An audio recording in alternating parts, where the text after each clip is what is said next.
سلام علیکم دوستان گرامی، امیدواریم همه کسا خوبین. حاضر باشد در یکی از سیخ ها یا که مغازه هایی که در تریزه های پلاستیکی می سازند از نرخ های آنها شما را با خبر می سازیم و شما تماشای بفرمایید. و پیش از آن که دوام ویدیو را تماشا میکنید اگر دشوار نباشد لایک بذارید، خب باعث می شود که ویدیو ما پخش شود. تشکر زیاد. باکا ایو چندیه کم تو نرخ نوتونتاش خب باز یک دقیقه پیش گفتم نگفتن اون دوستان گرامی که در با فکرم که یک سه ماه اخیر نرخ نو کم ترک خستگی بالانسدگی مقصد انم نرخی که حاضر تغییر یافتگی شه حاضر پیشکشی شما میگردونیم. خب یا امی مالای کجا باشن؟ تاجیکیه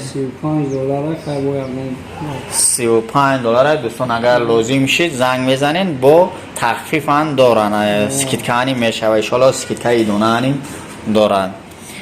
خب واسه نیست ترکی ایش $45 $45 نیش بود چوب کامرگاه اکفا مقصد که با صفت خوب شه پانتر خوبای بیا مامین نکه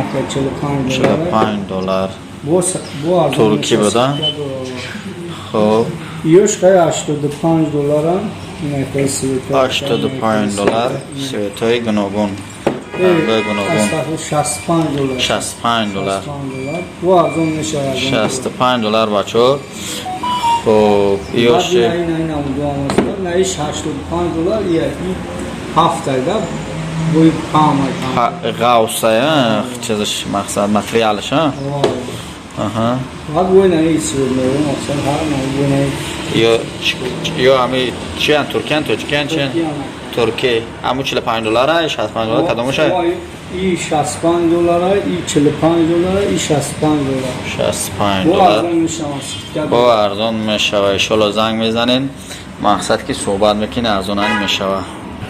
خب دوستان همون سیخه که بحر شما زکاس میکنین و در همینجا همون محصولاتی که شما زکاس میکنین در همینجا ساخته میشه. در تریزه چیزی که زکاس کنین در انمی سیخه که میبینین ساخته میشود.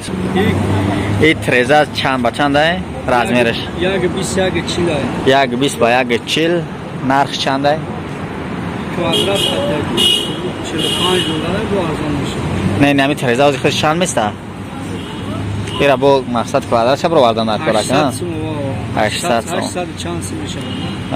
از روی کوادرات حساب میکنن. خب کوادرات چند سون بود؟ $45 خب ایش چنده؟ شنمونار یعنی همون چیزه. خب دوستان گرامی سیخه که پیشترک مقصد نمی به شما گفتیم اکنون مغازش در اومده. مغازه‌ای که مقصد درهای روسی، تاجیکی، پلاستیکی، چوبی همه نوعش هست. از این نرخ نوعش پیشکش شما میگردونیم. این تریزور نرخش گفتیم که 650 سومای تاجیکی پلاستیکی تاجیکی.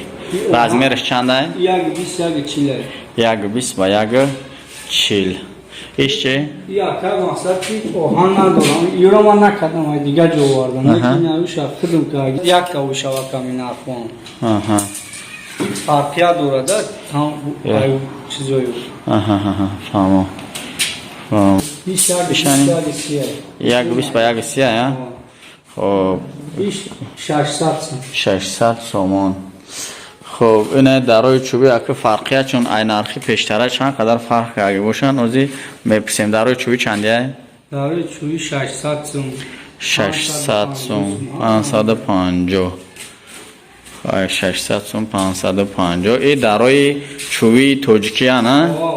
تاجیکی یا همه چوبی هن؟ همه چوبی درای رسیس که هم هستن. خب این در سفید با فکرم که به در روسای رسیسی هم خیلی هست. چنده؟ یا که 200 چای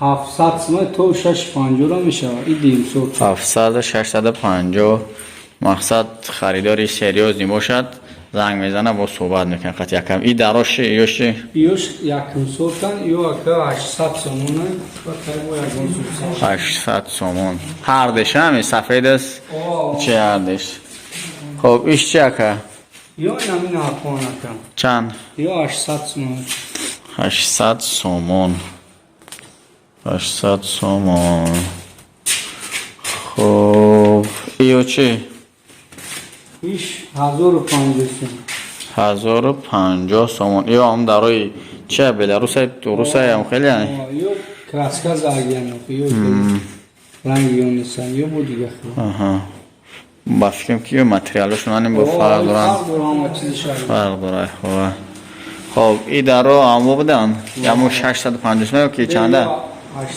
800 سومون یکم سورت او دیم سورتش MDF هایته کاروبکش نیخدش نیم 800 سومون همین توی لو همین چیزه 800 سومون 200 گرامی داروی انا خیلی که رسیس که میگم انا چیزامون داروی که حالا بگیم که مدت بگیم میشوه بیشتر شخصا زمیوزی خریدار میکنه و داروی مقصد نزنیم خشوانیم هستن خب این ای طرف هنیم همون چیزه یعنی 800 سومون و تو 800 سومون این ای یوشه یا 1050 سومون خب این دوستان میتونن که دلخواه در تریزه چوبی پلاستیکی خب در رقم هایی که ما بالا درباره اکران گذاشتگیم زنگ میزنین و درخواست میکنین مقصد که یکم برای شما یا که میسوزن چون یا که مقصد تیار بشه و شما نرشه میگن بو داروی اوهانیانی تیار کیست داروی اوهانیانی تیار میکنن مقصد که به فروش میبرن میتونین که برای داروهای اوهانیانی مراجعت کنین کم مقصد زاگی میخواه کراسکش موندگی هم بعضی فروش موندگی ولی ایشالا شید با میریم نوار میکنیم با پیشکش شما میگردنیم اکر نمرو رایه برو بگو 918 918 48 48 95 68 دوستان سراغ ناحیه واسعه نزدی بینای سلطانی کبیر میتوانین